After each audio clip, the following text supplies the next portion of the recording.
Modèle Y, son volant se détache après seulement quelques jours en plein milieu de l'autoroute. Ok, what the fuck? Une scène qu'on pourrait croire qu'elle soit sortie d'un cauchemar, mais qui est pourtant bel et bien réelle. Un tweetos donc raconte avoir reçu sa Model Y le 24 janvier. Il précise même que sa famille était excitée.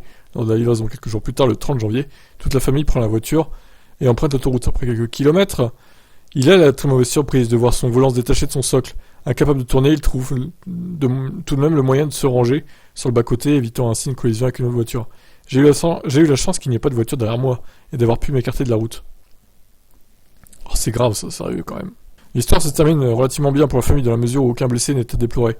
L'événement soulève toutefois la question de la qualité de fabrication des voitures Tesla qui a déjà maintes fois été débattue dans le passé. On se souvient notamment de ce constructeur qui, il y a quelques années, s'était lui aussi retrouvé avec le volant dans les mains. Après seulement quelques centaines de kilomètres. Après révision, il a été découvert qu'une vis manquait entre le volant et son socle. Suis-je responsable d'un défaut de fabrication? Se questionne-t-il. J'apprécierais beaucoup être remboursé et de garder la voiture. Nous n'avons plus confiance en Tesla et ma famille ne se sent plus en sécurité quand je conduis. Alors, être remboursé de la voiture et la garder, faut peut-être pas déconner non plus. Moi, alors une compensation, oui. Clairement, il faudra une compensation parce que là, quand même, on frôle le drame.